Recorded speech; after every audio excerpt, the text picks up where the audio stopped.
Hello दोस्तों, Hindi mirror पर आपका स्वागत है। दोस्तों, हमने इससे पहले आपको सरोज स्मृति की व्याख्या कराई थी। आज हम आपके लिए सरोज स्मृति से संबंधित जो क्वेश्चंस आपके एग्ज़ाम में बनेंगे, एमसीक्यू तो आपके एग्ज़ाम में बनते ही हैं, लेकिन कुछ पेपर्स ऐसे होते हैं जहां पर थ्योरेटिकल क्वेश्चंस भी पूछे जाते हैं, सब्जेक्टिव भी क्वेश्चंस आते हैं। तो आपसे जो क्वेश्चंस पूछे जाते हैं, सरोज स्मृति जो कि निराला जी द्वारा लिखी गया एक जो है शोक काव्य है, उससे संबंधित आपके प्रश्न हम लेकर आए हैं। और इन कुल प्रश्नों की जो संख्या है वह 7 है, साथ में व्याख्या भी है आपकी। और प्रश्नों को अच्छे से देखिए, हो सकता है आपके एग्ज़ाम में इनमें से कोई भी एक प्रश्न या सारे ही प्रश्न आपके एग्ज़ाम में सरोज स्मृति से बन जाएं। तो पूरी वीडियो में ज़रूर बने रहिए। चलिए, पहला प्रश्न हम देखते हैं।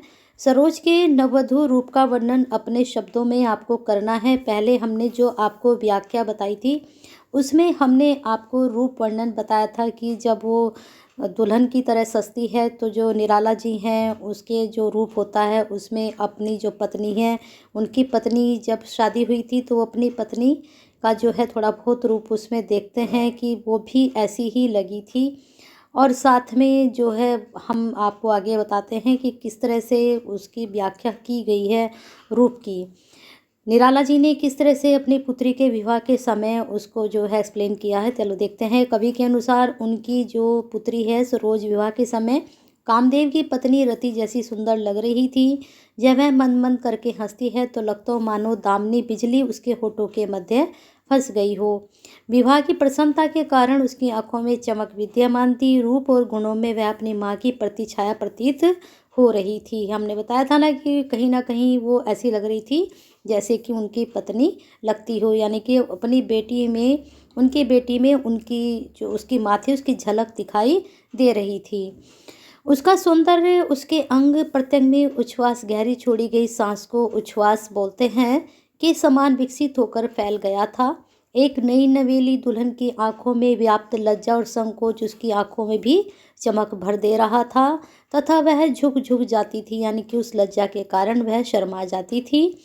और उनकी पुत्र की आंखें वैसी ही झुकी हुई थी जैसे चमक से भरी हुई होती हैं। धीरे धीरे वह चमक आंखों से उतर कर होठों पर फैल जाती है।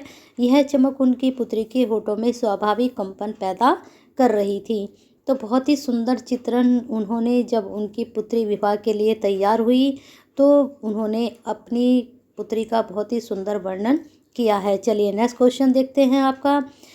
नेक्स्ट क्वेश्चन, जब उन्हों पत्नी की याद आती है उनको बहुत ज़्यादा, जब अपनी पुत्री को सजा हुआ देखते हैं तो तब वो अपनी पत्नी को क्यों याद करते हैं, क्यों याद आ गई उनको अपनी पत्नी जो स्वर्गीय पत्नी थी। चलिए देखते हैं क्यों। कवि द्वारा अपनी पुत्री को विवाह के शुभ अवसर पर नरवधु के रूप में देखकर अपनी स्वर्गीय पत्नी का स्मरण हो पाया। क्यों?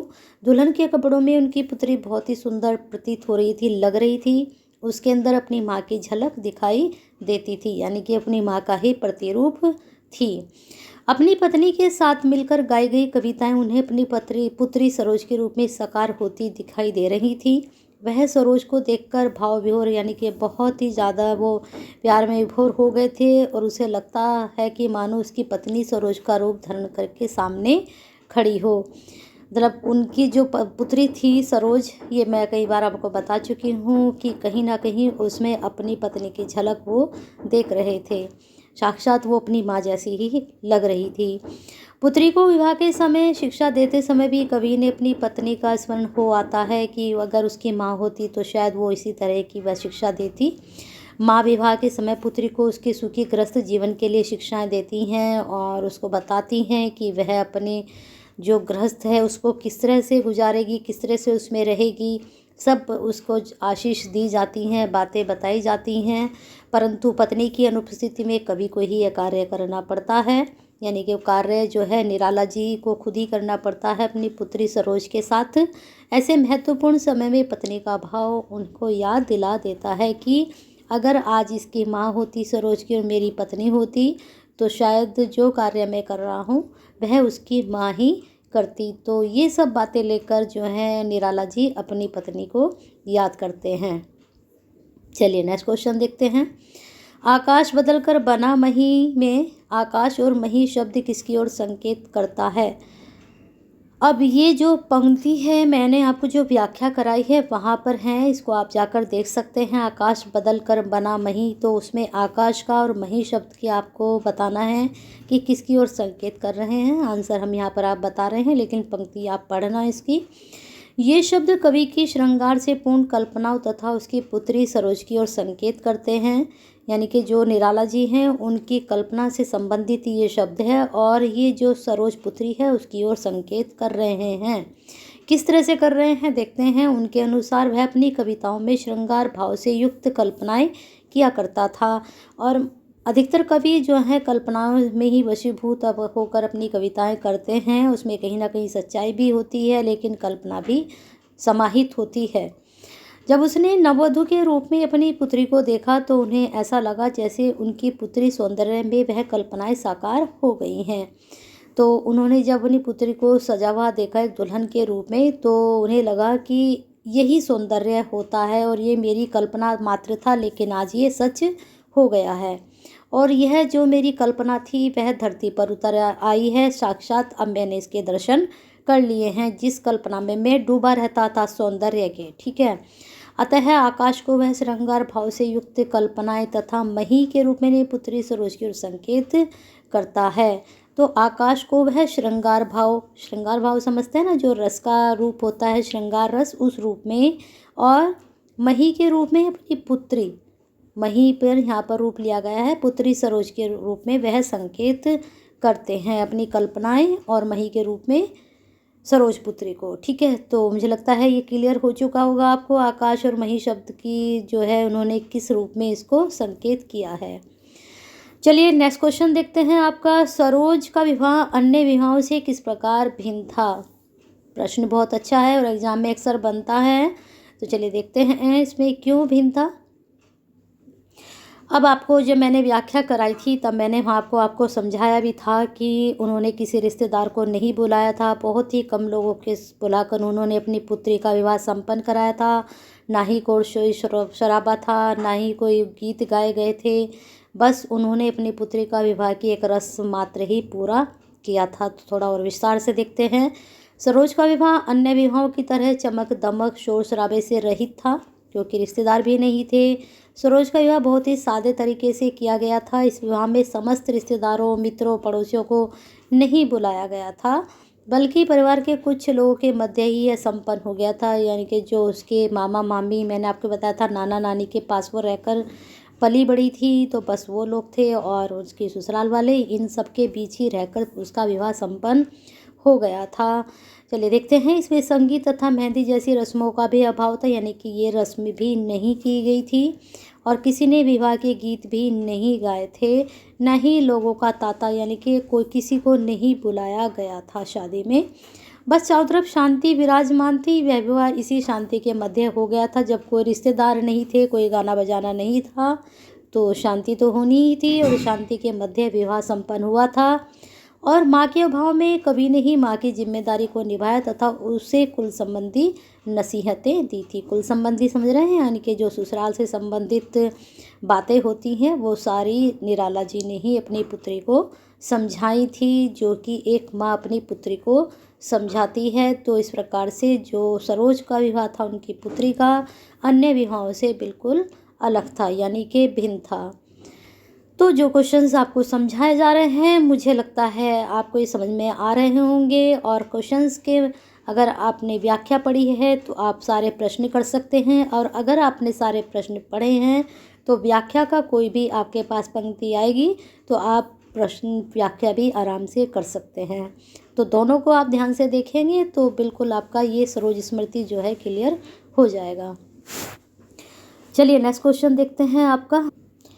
शकुंतला के प्रसंग के माध्यम से कवि क्या संकेत करना चाहता है। शकुंतला कौन है, यहाँ पर आपको बताया गया था कि जो है शकुंतला के माध्यम से जो पंक्ति लास्ट में जो पंक्ति आपकी आई थी, कालिदास जो हैं शकुंतला उनका एक पात्र है, जिसमें जो है कालिदास ने अभिज्ञान शाकुंतलम लिखा है। शकुंतला के बारे में सभी जानते हैं, और उन्होंने लोगों के हृदय में इसको अमर कर दिया था, और ये विश्वामित्र तथा अप्सरा मेनका की पुत्री थी। ठीक है। तो कहीं न कहीं उसकी भी माँ नहीं थी, वो बचपन में ही छोड़कर चली गई थी। जो मेनका थी वह एक अप्सरा थी और पुत्री के पैदा होते ही वह उनको छोड़कर चली गई थी। तो विश्वामित्र ने ही शकुंतला का पालन पोषण किया था। तो इसका मतलब वो भी बिना माँ के रहीं, तो इसका संकेत उन्होंने इस प्रकार से लिया है। और जब मैंने व्याख्या कराई थी आपको, वहाँ पर ये चीज़ मैंने आपको समझाई थी। अब थोड़ा विस्तार से यहाँ देखते हैं। शकुंतला कालिदास की एक पात्र है। इसने कवि कालिदास की कृति अभिज्ञान शाकुंतलम को जो है लोगों के हृदय में सदा के लिए अमर कर दिया है। शकुंतला ऋषि विश्वामित्र तथा अप्सरा मेनका की पुत्री रही हैं। मेनका जो है शकुंतला को जन्म देकर तुरंत स्वर्ग को चली गई थी। जंगल में अकेली नवजात शिशु को देखकर कर्ण ऋषि को दया आ गई थी और वे इसे साथ ले गए थे। विश्वामित्र तो वहाँ नहीं थे, कर्ण ऋषि ने इनका पालन पोषण किया था। उन्होंने शकुंतला का पालन पोषण किया तथा पिता तथा माता की समस्त भूमिकाएं उन्होंने ही निभाई थी। तो कहीं ना कहीं उन्हें ऐसा लगा कि उन्होंने भी बिना माँ की पुत्री को पाल पोस कर बड़ा किया है, सरोज को। तो शकुंतला के उन्होंने कल्पना की तथा पिता तथा माता की समस्त भूमिकाएं निभाई। पुत्री की विदाई में कर्ण भी वाव विभोर हो गए थे और उन्होंने भी विलाप किया था अपनी पुत्री के वियोग में। शकुंतला की भांति सरोज की माता उसके बाल्यकाल में ही चल बसी। उसका पालन पोषण उसके ननिहाल में किया गया। वह बच्ची माता पिता के प्रेम से वंचित रही और कण्व ऋषि के समान सूर्यकांत निराला जी ने सरोज के सयाने होने पर उसका विवाह कर दिया था। सरोज की विदाई में जो निराला जी ने बहुत विलाप किया तथा मातृत्व के समस्त कर्तव्य निभाए, यानी कि जो माता के कर्तव्य होते हैं वह सभी निराला जी ने ही निभाए थे। अतः निराला जी ने शकुंतला के माध्यम से अपनी पुत्री सरोज की ओर संकेत किया है। बहुत ही सुंदर उन्होंने यहाँ पर कल्पना की है शकुंतला को लेकर, और जो है अपनी पुत्री की जो है अपने माध्यम शकुंतला के माध्यम से उन्होंने अपनी पुत्री को जो बताया है, अपने दुख जो बताए हैं। तो बिल्कुल लगता है कि कहीं ना कहीं ये कहानी आपस में मिलती जुलती है। चलिए आगे देखते हैं। वह लता वहीं की जहाँ कली तू खिली पंक्ति के द्वारा किस प्रसंग को उद्घाटित किया गया है। वह लता वहीं की जहाँ कली तू खिली, तो कहाँ संकेत मिल रहा है। आप बिल्कुल पंक्ति पढ़ते ही समझ गए होंगे कि कहाँ इसका संकेत मिल रहा है। आपको पता है कि जो सरोज है उसका पालन पोषण कहाँ हुआ था, ननिहाल में हुआ था। तो वहीं पर ये पंक्ति बिल्कुल सटीक बैठ रही है। चलिए देखते हैं। कवि निराला जी इस पंक्ति के माध्यम से सरोज के लालन पालन के प्रसंग को द्विट करते हैं, यानी कि उसके बारे में बताना चाहते हैं। उनकी पत्नी मनोहारी जी के निधन के बाद उनकी पुत्री का लालन पालन उनके नाना नानी के द्वारा किया गया था। इनकी पत्नी का नाम ही आप याद रखिएगा, मनोहारी। पहले मनोहारी लता के रूप में वहाँ विकसित हुई, यानी कि जो मनोहारी सरोज की माँ थी वह भी वहीं पली बड़ी, और फिर अर्थात मनोहारी का जन्म भी वहीं हुआ और माता पिता की देख में बड़ी हुई। और लता जब बड़ी, जब तुम उस लता की कली के समान खिली, अर्थात मनोहारी जी की संतान सरोज के रूप में आपने जन्म लिया। परंतु माँ की अकस्मात मृत्यु के बाद आप नाना नानी की देखरेख में युवावस्था को प्राप्त होकर युवती बनी, यानी कि जहाँ पर वह लता बनी थी वहीं पर तुम कली खिली। नाना नानी के पास ही तुम्हारा समस्त बाल्यकाल बीता तथा वहीं तुमने युवावस्था में प्रवेश किया। तो ये पंक्ति के माध्यम से सिर्फ उन्होंने इतना ही कहना चाहा है निराला जी ने कि वह लता वहीं की जहाँ कली तो खिली। तो आप इसको इतनी सी पंक्ति को बहुत अच्छे से एक्सप्लेन कर सकते हैं, इतने शब्दों में और इससे ज़्यादा शब्दों में भी। ठीक है, अब आते हैं हम थोड़ा सा पंक्तियों के ऊपर। वैसे कल मैंने आपको व्याख्या करा दी थी, लेकिन वहाँ पर पूरे मैंने जो पूरी पहले कविता दी थी आपको, उसके बाद पूरे पाठ की मैंने आपको व्याख्या कराई थी। लेकिन आपके एग्ज़ाम में इस तरह से नहीं आते हैं क्वेश्चन। आपके एग्ज़ाम में ऐसे छोटे छोटे पंक्ति आ जाती हैं, फिर उन पंक्तियों का अर्थ आपको स्पष्ट करना होता है। जैसे भी एक प्रश्न मैंने आपको दिखाया था, इस तरह के प्रश्न आपके एग्ज़ाम में बनते हैं। तो चलिए थोड़ा सा देख लेते हैं। पहले एक एक हम पढ़ेंगे। यहाँ पर ये 4 पंक्तियाँ मैंने ली हैं और इन पंक्तियों के माध्यम से आपको पूरी व्याख्या बताई जाएगी। नत नयनों से लोक उतर को समझ में आ रहा है कहाँ से ली गई ये पंक्ति। श्रृंगार रहा जो निराकार, ये भी समझ में आ रहा होगा। पर पाठ अन्य यह अन्य कला, यदि धर्म रहे नत सदा मात। तो ये चारों पंक्ति अगर आपने बहुत अच्छे से व्याख्या देखी है और अभी जो मैंने प्रश्न आपको कराए हैं, तो आप बिल्कुल समझ गए होंगे कि आपको इनमें क्या एक्सप्लेन करना है, क्या व्याख्या करनी है। लेकिन चलिए फिर भी हम आपको बताते हैं। पहली जो व्याख्या है आपकी, कवि के अनुसार उनकी पुत्री विवाह का समय बहुत प्रसन्न है। नववधु बनी उसकी पुत्री आंखें लज्जा संकोच के कारण चमक रही हैं। कुछ समय पश्चात चमक आंखों से उतरकर अधरों तक पहुंच जाती है। देखिए, है ना, नत नयनों से लोक उतर। समझ गए आप? बिल्कुल समझ में आया? जो पहला प्रश्न था यहीं से था। इसका अर्थ है ऐसा जो श्रृंगार जो बिना आकार के हो। कवि के अनुसार इस प्रकार का श्रृंगार ही रचनाओं में अपना प्रभाव छोड़ पाता है। कवि ने अपने द्वारा लिखी गई श्रृंगार रचनाओं में जिस सौंदर्य को अभिव्यक्त किया था वह उन्हें नववधु बनी पुत्री के सौंदर्य में साकार होता दिखाई दे रहा था। जो आपका दूसरा क्वेश्चन था वहाँ से देखिए ये पंक्ति बनी है दूसरे वाली, श्रृंगार रहा जो निराकार। अब मुझे लगता है जब मैंने पंक्ति पढ़ी थी आप बिल्कुल समझ गए होंगे कि हमें यहाँ क्या क्या एक्सप्लेन करना है। नेक्स्ट देखिए, इस पंक्ति में कवि को अपनी पुत्री को देखकर अभिज्ञान शकुंतलम रचना की नायिका शकुंतला का ये ध्यान आ जाता है। देखिए तीसरी पंक्ति क्या है, परपाठ अन्य यह अन्य कला। परपाठ अन्य यह अन्य कला। समझे आप यहाँ पर थोड़ा सा कि दूसरे का जो उन्होंने देखा है शकुंतला की याद आती है। परपाठ अन्य है ना, उनकी पुत्री सरोज का माता विहीन होना, पिता द्वारा लालन पालन करना तथा विवाह में माता के स्थान पर पिता द्वारा माता के कर्तव्यों का निर्वाह करना शकुंतला से ही मिलता है। जो कालिदास के द्वारा लिखा गया शकुंतला है नाटक है, उन्हीं के द्वारा उनको यह मिलता है। परंतु उसका व्यवहार शिक्षा में सरोज शकुंतला से बहुत अधिक अलग थी। अतः वह कहता है कि यह पाठ अलग है परंतु कहीं ना कहीं पर आपस में मिलती है और कहीं अन्य विषयों पर वह बिल्कुल अलग ही हो जाता है। क्योंकि यहाँ कहीं ना कहीं संबंध जो नाना नानी का संबंध रहा वो अपने थे, लेकिन कण्व ऋषि ने उनका पालन पोषण किया था वो बिल्कुल अलग थे, वहाँ पर उनका कोई संबंध नहीं था। तभी भी उन्होंने शकुंतला का पालन पोषण किया और उसको पाल पोस कर बड़ा किया, लेकिन यहाँ अपनों ने ही सरोज को पाल पोस कर बड़ा किया था। तो कहीं ना कहीं कुछ तो मिलती है और कहीं ना कहीं थोड़ा बहुत उनसे अलग भी है। अब लास्ट वाली जो पंक्ति है उसका देख लेते हैं। प्रस्तुत पंक्ति में कवि ने पिता धर्म को निभाने के लिए दृढ़ निश्चय अपने आप को बताया है। वे अपने पिता का धर्म पालन सदा माथा झुकाए करना चाहते हैं। लास्ट लाइन पहले देख लेते हैं आपकी क्या है, यदि धर्म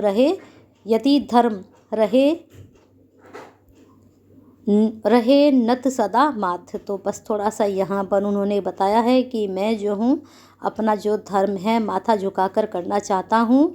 अब लास्ट में देखिए शुरुआत जो आपकी मैंने कल व्याख्या कराई थी वो यहीं से शुरू होती है। दुखी जीवन की कथा रही क्या कहूँ जो आज नहीं कही। इन पंक्तियों में कवि की वेदना और जीवन का संघर्ष जो है साफ ही झलकता है। तो ये थोड़ा लाइन आप भी याद रखना कि दुखी जीवन की कथा रही क्या कहूँ जो आज नहीं गई, ये पंक्ति बहुत ज़्यादा पूछी जाती है। तो बस यहीं पर आपको ये बताना था और मुझे लगता है ये थोड़ा सा मैं पूरी कविता भी ये लेकर आ गई हूँ। अगर आप इसका स्क्रीनशॉट लेना चाहते हैं तो ले सकते हैं। पूरी कविता भी आपकी यहाँ पर है, ये देखिए पूरी कविता लेकर आ गए हैं आपकी, इसको आप देख सकते हैं। अगर आपने कल की वीडियो नहीं देखी है, एक्सप्लेन तो नहीं करूँगी क्योंकि एक्सप्लेन मैं इसको कर चुकी हूँ एक बार, तो दोबारा नहीं करूँगी। ये विशेष है पूरी कविता का आपकी, तो इसको आप देख लीजिए। वैसे वो जो 4 पंक्ति मैंने ली थी उनकी पंक्तियों का अर्थ सिर्फ यहाँ तक आपका था, यहाँ तक, ठीक है। वो माथा झुकाए अपना लालन पालन करना चाहते हैं।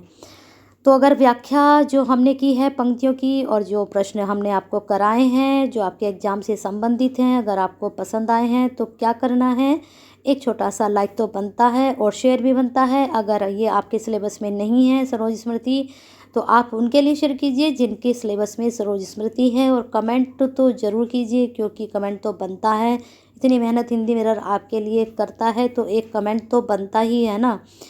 चलिए, अगर आप हिंदी मिरर से नहीं जुड़े हैं और आपने सब्सक्राइब नहीं किया तो उसको भी कर लीजिए क्योंकि हर यूनिवर्सिटी से संबंधित आपको टाइम टू टाइम जानकारी दी जाती है और समय से आपको हर कोर्स से संबंधित, चाहे वो पीए हो, चाहे आपका एमए हो, चाहे आप कोई भी कंपटीशन देने जा रहे हैं, सिलेबस की तैयारी कराई जाती है। तो उसके लिए एक छोटा सा लाइक, एक छोटा सा कमेंट और एक छोटा सा शेयर तो छोटा नहीं करना है, शेयर आपको बहुत करना है जिससे सरोज स्मृति से संबंधित व्याख्या और प्रश्न उन तक पहुँचे जो इसकी तैयारी कर रहे हैं। चलिए बने रहिए हिंदी मिरर के साथ और अपना प्यार और साथ ऐसे ही बनाकर रखिए।